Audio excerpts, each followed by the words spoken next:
Bab 674. Keberadaan Sabta. Kerajaan Dewa, Kota Ordo. Di dalam aula sendian, Mileye duduk dengan tenang, melahap. Setelah kembali ke Kota Ordo, Mileye mulai terus melahap pedang. Sekarang dia tidak kekurangan pedang sama sekali. Tidak kekurangan pedang alam Taoisme. Kekayaannya saat ini akan memungkinkan dia untuk menggunakannya untuk waktu yang sangat lama. Belum lagi dia juga raja kerajaan dewa dan dapat mengerahkan sumber daya yang tak terhitung jumlahnya. Terutama gudang yang pernah ditinggalkan Sabta, kekayaannya juga luar biasa, tetapi dia tidak menggunakannya. Itu milik Sabta. Dia menunggu Sabta kembali. Di dalam aula, Mileye dengan liar menyerap pedang. Auranya juga meroket dengan liar. Setelah sekitar 3 hari, Mileye di aula tiba-tiba berdiri. Bang! Aura yang kuat tiba-tiba menyapu tubuhnya, dan seluruh aula langsung bergetar. Mileye menarik napas dalam-dalam, dan udara keruh keluar dari mulutnya. Alam tiada batas. Sekarang dia telah tiba di alam tiada batas, dan setelah alam ini adalah alam suci. Artinya dia tidak terlalu jauh dari alam kaisar. Apalagi sekarang dia berkultivasi secara terbalik, kalau sampai di alam kaisar, kekuatannya pasti beda dengan alam kaisar biasa. Tentu saja, dia dapat dengan mudah membunuh master alam kaisar sekarang juga. Kekuatannya saat ini tidak bisa lagi diukur dengan tingkatan alam biasa. Setelah beberapa saat, Mileye berjalan keluar dari aula utama. Di luar aula utama, Michelle Sangguan telah menunggu lama. Mileye memandang Michelle Sangguan, "Ada apa?" Michelle Sangguan berkata dengan nada berat, "Ada berita dari Yang Mulia." "Sabta." Mileye berkata dengan nada berat, "Bicaralah." Pada saat ini, ketua sekte rahasia surgawi muncul di depan Mileye. Dia berkata dengan nada berat, "Kami mengetahui melalui orang-orang sekte langit bahwa orang yang membawa pergi Yang Mulia mungkin adalah kekuatan misterius yang disebut sekte Taoisme di dunia akbar Xuan Huang." Sekte Taoisme. Mileye sedikit mengernyit, "Apakah kamu memiliki informasi terperinci tentang sekte ini?" Ketua sekte rahasia surgawi menggelengkan kepalanya, "Tidak. Sekte ini sangat misterius di dunia akbar Xuan Huang.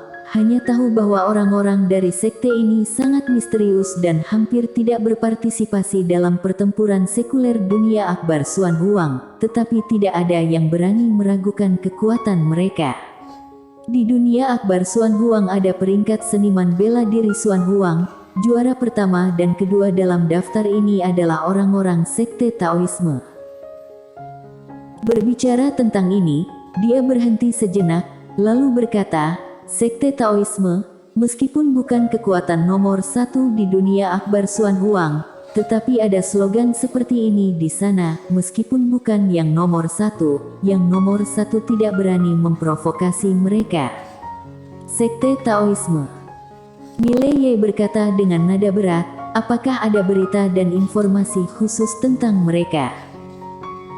Ketua sekte rahasia surgawi ragu-ragu, lalu berkata, "Ya, tapi kita harus pergi ke suatu tempat, dan setelah orang-orang kita pergi, mereka tidak pernah kembali." Mileye berkata dengan nada berat, "Tempat apa?" Ketua sekte rahasia surgawi berkata, "Kota keberuntungan. Kota ini tidak jauh dari kita. Orang-orang dari sekte Taoisme itu pernah muncul di kota keberuntungan.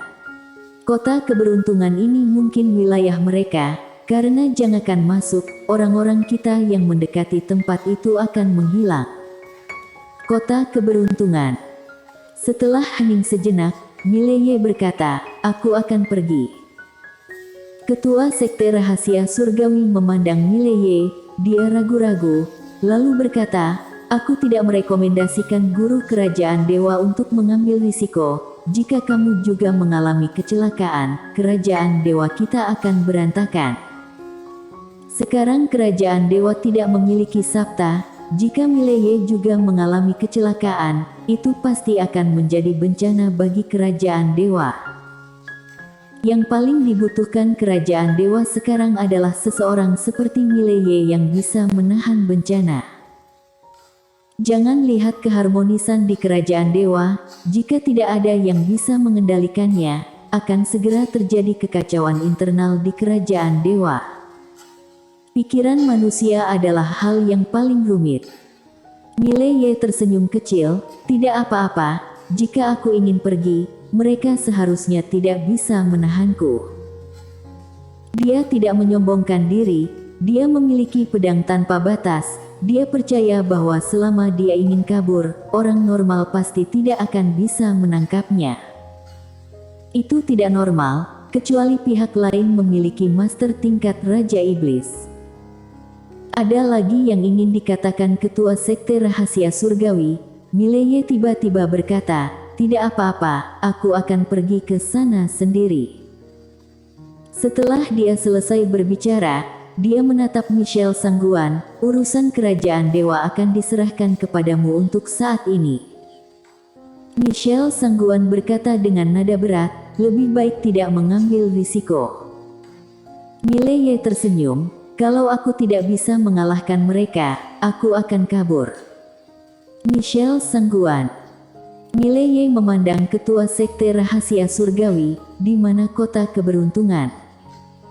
Ketua sekte rahasia surgawi diam. Mileye tersenyum dan berkata, apakah kalian tidak tahu tentang kemampuanku? Jika aku ingin melarikan diri, kebanyakan orang tidak dapat menahanku. Dan kita tidak tahu apa yang sebenarnya terjadi dengan Sabta, jadi aku harus pergi. Ketua sekte rahasia surgawi terdiam sejenak, lalu menjentikkan jarinya, sebuah gulungan muncul di depan Mileye, inilah rutenya. Mileye mengangguk, masalah kerajaan dewa diserahkan kepada kalian berdua, tunggu kabar aku. Selain itu, jika dunia akbar Suan Huang datang, kamu harus memberitahu aku, mengerti? Michelle Sangguan mengangguk, dimengerti. Mileye mengangguk sedikit, lalu berubah menjadi sinar pedang dan menghilang di ujung langit. Michelle Sangguan memandang ke ujung langit dan berkata dengan lembut, dia dan Yang Mulia benar-benar berteman. Ketua sekte rahasia surgawi mengangguk, keduanya adalah kultivator pedang, dan mereka berusaha untuk menghadapi diri mereka yang sebenarnya, jadi tidak ada yang akan bersikap munafik. Selain itu, tidakkah kamu melihatnya? Penguasa kota Ye kita ini benar-benar tidak terlalu memikirkan kedudukan guru kerajaan dewa, jika bukan karena Yang Mulia, mungkin dia tidak akan datang untuk menjadi guru kerajaan dewa ini. Michelle Sangguan mengangguk. Setelah menghabiskan waktu bersama Mileye, dia menemukan bahwa Mileye tidak memiliki banyak keinginan atas kekuasaan kecuali keserakahan akan uang. Dan bahkan jika dia serakah akan uang, dia tidak pernah menyalahgunakan perbendaharaan kerajaan dewa dan perbendaharaan internal Sabta. Tidak satu sen. Ini yang tidak dia harapkan. Setelah beberapa saat, Michelle Sangguan menatap ke langit dan berkata dengan lembut, aku harap semuanya aman. Ujung langit. Mileye terbang dengan pedangnya, kali ini, dia tidak membawa naga emas bersamanya. Karena itu terlalu mencolok. Kali ini, tujuannya adalah untuk mencari tahu tentang Sabta. Di langit berbintang, Mileye Yujian bergegas, dan dalam waktu singkat dia menghilang ke kedalaman langit berbintang yang luas.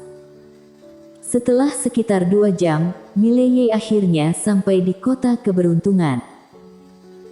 Kota keberuntungan tidak berada di langit berbintang, tetapi di sebuah benua. Benua ini tidak memiliki nama, dan benua ini, untuk beberapa alasan yang tidak diketahui, hanya memiliki satu kota. Tepatnya kota keberuntungan. Sekte rahasia surgawi hanya memiliki sedikit informasi tentang kota keberuntungan ini, karena setiap kali orang-orang mereka mendekati kota keberuntungan ini, mereka menghilang tanpa alasan. Jelas, tempat ini tidak sederhana. Mileye menggunakan aura chaos untuk menyembunyikan dirinya, dan kemudian diam-diam datang ke gerbang kota keberuntungan. Ada orang-orang yang berkeliaran di kota, tetapi hanya ada beberapa orang yang tersebar. Orang-orang ini ada perbedaan besar antara cara mereka berpakaian dengan orang normal. Orang-orang ini memakai kulit binatang, dan ada banyak ornamen yang seperti terbuat dari tulang monster yang dikenakan di tubuh mereka. Bukan klan manusia. Mileye sedikit mengernyit, lalu dia berjalan dengan tenang. Bangunan-bangunan di kota itu juga berbeda dari kota-kota lain. Sebagian besar kota dipenuhi dengan tenda-tenda yang sederhana, primitif. Mileye memikirkan 3 kata ini. Dahulu kala, manusia baru saja muncul. Pada saat itu, manusia tinggal di gua, kemudian mulai perlahan berubah menjadi gubuk sederhana. Mileye melihat sekeliling. Harus diakui bahwa orang-orang di depannya ini semakin terlihat seperti orang primitif. Mileye terus bergerak maju. Segera, dia datang ke kota. Ada lebih banyak orang di pusat kota, dan Mileye menemukan bahwa aura orang-orang ini agak kuat. Fisik. Murni kekuatan fisik. Beberapa bahkan fisiknya adalah tingkat alam kaisar. Sangat tidak biasa. Mileye terus bergerak maju, dan setelah beberapa saat, dia tiba di sebuah istana, satu-satunya istana di kota itu, dan istana ini juga sedikit sederhana. Mileye hendak masuk, dan pada saat ini, seorang pria paruh baya tiba-tiba muncul di depannya. Mileye segera berhenti. Pria paruh baya itu melihat ke depannya, dan wajah Mileye muram. Meskipun dia tidak terlihat, dia tahu bahwa pihak lain sedang menatapnya. Telah ditemukan. Bisakah aura chaos ditemukan? Mileye tidak bersembunyi lagi, dan segera muncul. Setelah Mileye muncul, pria paruh baya itu tanpa ekspresi, "Siapa kamu?" Mileye berkata, "Alam semesta chaos, kerajaan dewa." Alam semesta chaos. Pria paruh baya itu sedikit mengernyit, "Mengapa kamu datang ke sini?" Mileye menatap pria paruh baya itu. Dia melambaikan tangan kanannya, dan potret Sabta muncul di depan pria paruh baya itu. "Cari dia." Ketika melihat potret Sabta, mata pria paruh baya itu sedikit menyipit, dan detik berikutnya, dia tiba-tiba meninju Mileye. Mileye siaga untuk waktu yang lama, jadi dia menebas dengan pedang. Bang! Dengan tebasan pedang ini, dia langsung mundur ratusan meter. Dan begitu dia mendarat, tanah di bawah kakinya langsung runtuh. Ekspresi Mileye sangat khusyuk, kekuatan fisik lawan sangat kuat, jauh lebih kuat dari tubuh fisiknya sendiri. Artinya, tingkat fisik lawan sangat mungkin berada di atas alam kaisar. Mileye memandang pria paruh baya itu. "Kamu tahu keberadaannya?" Pria paruh baya itu tanpa ekspresi, dia tiba-tiba menghilang, dan detik berikutnya, napas yang kuat menyapu ke arahnya seperti badai. Mata Mileye sedikit menyipit, dia bergegas ke depan dan menebas dengan satu pedang. Jelek. Sebuah dengungan pedang bergema dari lapangan, dan detik berikutnya, pria paruh baya itu langsung ditebas oleh pedang Mileye. Pria paruh baya itu melirik tangan kanannya, ada retakan yang dalam di lengannya. Itu dipotong oleh pedang Aether. Pria paruh baya itu menatap pedang Aether di tangan Mileye, pedang yang bagus. Mileye menatap pria paruh baya itu, wajahnya menjadi semakin serius. Luar biasa, orang ini benar-benar menggunakan tubuh fisiknya untuk melawan pedang Aether miliknya. Fisik macam apa ini? Mileye berkata dengan nada berat, "Di mana kamu membawa Sabta?" Pria paruh baya itu memandang Mileye, "Kamu tidak bisa ikut campur." Mata Mileye sedikit menyipit, "Dia temanku, aku akan turun tangan." Saat suara itu terdengar, dia tiba-tiba bergegas ke depan dan meraung. Detik berikutnya, cahaya pedang tajam menebas dari atas kepala pria paruh baya itu. Pria paruh baya itu tidak mundur, tetapi menyerang ke depan, dan dia hanya menabrak pedang Mileye seperti itu. Bang! Dengan suara ledakan, Mileye dan pria paruh baya itu mundur dengan keras, tetapi pria paruh baya itu berhenti setelah mundur 100 meter, sementara Mileye mundur lebih dari 200 meter. Setelah berhenti, Mileye menyeka darah dari sudut mulutnya, dan kemudian dia melihat pria paruh baya di kejauhan. Coba aku lihat, apakah jiwamu begitu kuat? Saat suara itu terdengar, pedang Aether di tangannya menjadi pedang penakluk jiwa. Melihat pedang penakluk jiwa ini, wajah pria paruh baya itu muram. Kok kamu punya banyak pedang bagus? Ada juga yang membidik jiwa. Berbicara tentang ini, dia memandang Mileye. Kami tidak membutuhkan benda asing untuk duel. Mileye bersambung. Jangan lupa like, share, komen dan subscribe. Terima kasih.